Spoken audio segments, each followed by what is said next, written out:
Ma'am hobby क्या है आपकी? हाइकिंग, हाँ उससे रिलेटेड भी कुछ क्वेश्चंस थे। क्या कैसे सवाल थे? Like what is the difference between hiking and trekking, अभी तक कहाँ पे करा है, बस ये बेसिक चीजें।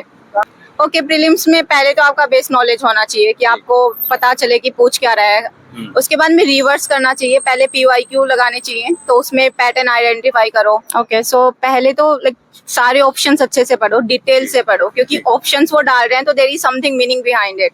तो पहले वो पढ़ो, फिर दूसरी रीडिंग। एक्चुअली आप है ना थोड़ा अब रिजिड वे में नहीं देख सकते। 2023 का पेपर अलग था, 2024 का पेपर अलग था, तो ठीक है स्ट्रेटेजी वगैरह सब बनाओ, बट एग्जाम हॉल में एज पर द सिचुएशन थोड़ा मॉडिफाई भी करो। रिसोर्सेज वगैरह क्या रहे थे आपके स्टैंडर्ड बुक्स के अलावा कोई? सेम। अच्छा, वही मतलब वैल्यू एडिशन के लिए जैसे कि। नमस्कार दोस्तों, आप लोगों का बहुत बहुत स्वागत है हमारे चैनल पर। जैसा कि आप जानते हैं यूपीएससी के इंटरव्यूज चल रहे हैं, मैम अपना इंटरव्यू देकर के आई हैं, तो वीडियो में हम मैम का एक्सपीरियंस जानेंगे इंटरव्यू का, किस तरह की स्ट्रेटजी थी और कैसे सवाल पूछ गए हैं। मैम सबसे पहले आपका बहुत बहुत स्वागत है हमारे चैनल पर। Thank you so much. Ma'am कैसा हो गया आपका इंटरव्यू?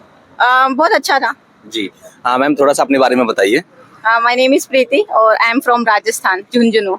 ओके मैम, आपका ये कौन सा अटेम्प्ट है और मेंस कौन सा है, इंटरव्यू कौन सा है? मेरा अटेम्प्ट थर्ड है, सेकंड मेंस था एंड इंटरव्यू फर्स्ट ही था। पहला इंटरव्यू। Medium ma'am?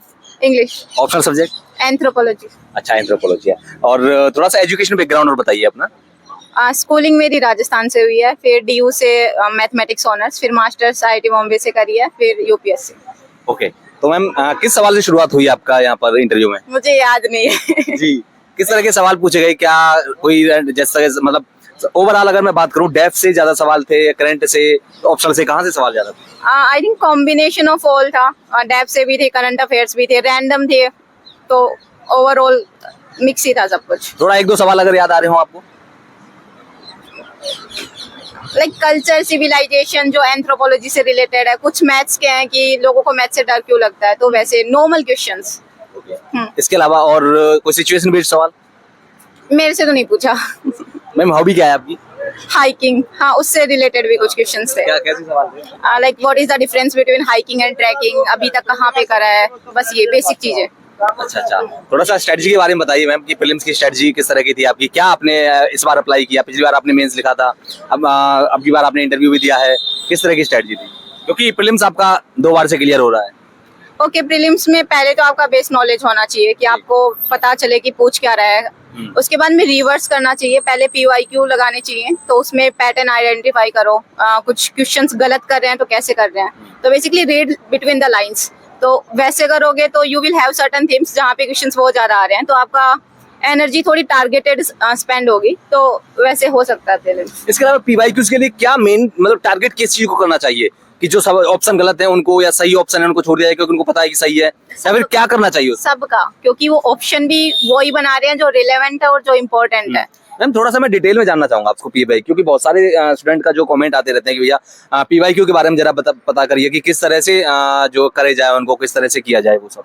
ओके, सो पहले तो लाइक सारे ऑप्शंस अच्छे से पढ़ो, डिटेल से पढ़ो, क्योंकि ऑप्शंस वो डाल रहे हैं तो there is something meaning behind it.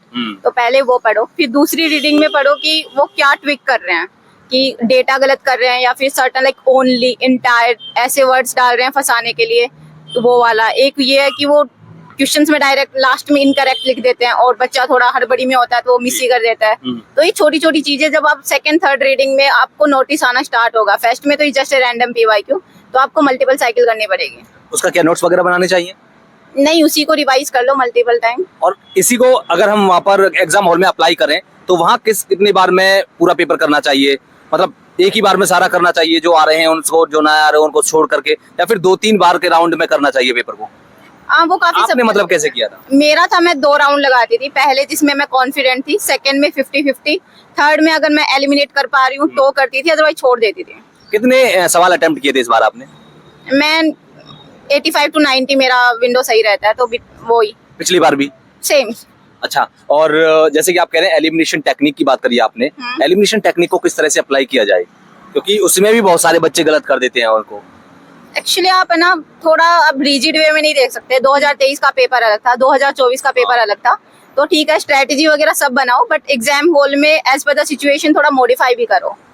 तो वो थोड़ा रिजिड पैटर्न मत बना के चलो कि मुझे ये क्वेश्चन अटेम्प्ट कर रहे हैं, ये नहीं करने हैं, तो एज पर द सिचुएशन थोड़ा मोल्ड हो जाओ, तो वो ज्यादा हेल्प करेगा। ओके मैम, नोट्स के बारे में थोड़ा सा बताइए, नोट्स किस तरह से बनाती थी आप, अगर बनाती थी तो?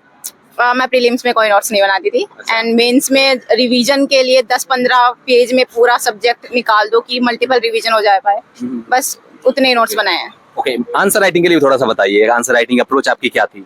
बस हो गया सर, हो गया। मैंने बहुत कम आंसर राइटिंग करी है, तो कुछ मॉक दे दी थी जस्ट फॉर द कॉन्फिडेंस, और एक दो बार इनिशियली लगता है कि क्या लिखो, उसके बाद में खुद समझ में आ जाता है। तो जैसे कि क्या मतलब आंसर में ऐसा क्या क्या डालती थी, क्या कुछ करती थी आंसर में, क्या टेक्निक अप्रोच क्या होती थी आपकी? ओके, जब आप खुद एक आंसर पढ़ो तो आपको समझ आ जाता है कि इंट्रो में कुछ होना चाहिए catchy to catch my attention, otherwise मैं क्यों पढ़ूंगी। तो वहाँ पे डेटा वगैरह डालो, कोई कमेटी का नेम डालो, फिर बॉडी में जो भी क्वेश्चन की डिमांड है, and then try to draw some diagram, क्योंकि वो थोड़ी मोनोटनी तोड़ देता है, तो वो करो। एंड कंक्लूजन में थोड़ा पैटर्न बना लो। फॉर एग्जाम्पल कुछ पूछा नहीं है तो मैं स्कीम से एंड कर दूंगा, क्योंकि कंक्लूजन भी थोड़े सही होने चाहिए कि एंड तक मेरा मूड सही रहे कि चलो अच्छा लिखा है। तो ऐसे थोड़े पैटर्न्स आइडेंटिफाई कर लो कि उसने कुछ पूछा नहीं है तो मैं स्कीम्स डाल दूंगा, उसने बस चैलेंजेस पूछे हैं तो मैं वे फॉरवर्ड कंक्लूजन बना के डाल दूंगा। तो ऐसे combinations of things will work, तो वो करने से आएगा। मैम लास्ट में रिसोर्सेज वगैरह क्या रहे थे आपके स्टैंडर्ड बुक्स के अलावा कोई? सेम, अच्छा, कोई मतलब वैल्यू एडिशन के लिए जैसे कि? कोई मैजिकल फॉर्मूला नहीं है, सेम बुक्स। ओके, लास्ट में क्या आपका मैसेज रहेगा स्टूडेंट्स के लिए? पढ़ लो, एक दिन सब यहीं खड़े होते हैं, just like me. All the best. Okay ma'am, thank you so much.